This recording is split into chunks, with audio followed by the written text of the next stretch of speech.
You know, when we are saying that 27 out of 29 are seeing a Mahayuti Leher right now, Mayur Parikh, if you look at 2017, there were 27 municipal corporations at that time, and Mahayuti together, Shiv Sena had 5. If we were to roughly say, because obviously the equations are rejigged since then, but even if we were to put all of Shiv Sena and BJP together, BJP had 15 municipal corporations, Shiv Sena had 5 municipal corporations. So there were 20 out of 27. This time around, there are 27 out of 29. What are the fortresses that have been breached this time around? Look, there is a confusion in the mind of opposition. Where to go, how to go, with whom to do coalition, what should be our election agenda, who should be our candidate.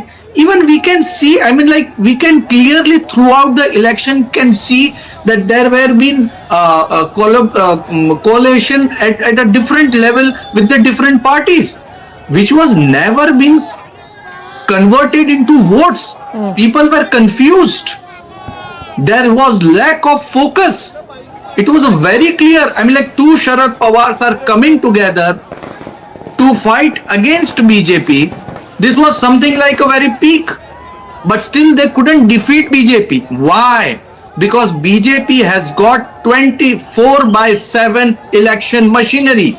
Even when there is no election, like a while ago, when you were mentioning about the tweet of Nitesh Rane, I am following Nitesh Rane very closely. Okay. You know what? Nitesh Rane is continuously on the tour of Maharashtra. Even in one village, there is an incident of some stone pelting on some temple or some Hindu festival or whatsoever it is.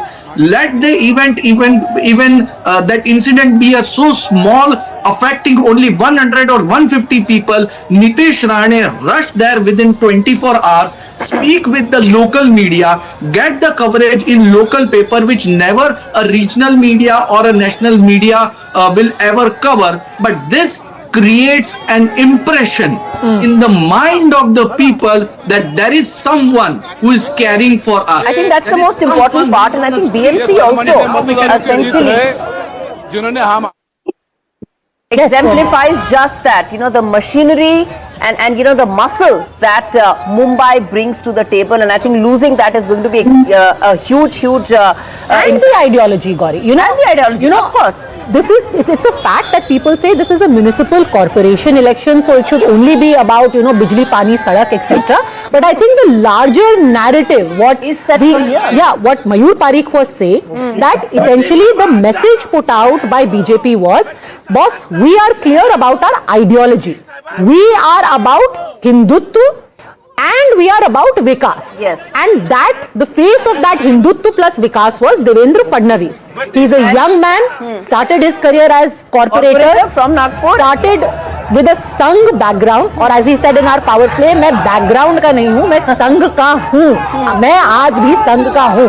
And they make no bones about their ideology, and at least whoever was voting said, this is what I am voting for. And I'll that tell you, he's talking about Hindutva, yes, and he will give me the postal road. Now look at the other side. You know, there's one very interesting seat, which is Baikula. Baikula is a Muslim majority area in South Bombay. And now you have the Uddhav Sena candidate leading there, competing with the Congress. So what we are talking about, clear messaging to the voter on one side, confusing the cadre and the voter on the other side with conflicting narratives is what is coming out. In a seat like Baikula, which is a Muslim majority neighborhood, you have the Uddhav Sena candidate leading, and second up is the Congress candidate. And this is pretty much the story of this election.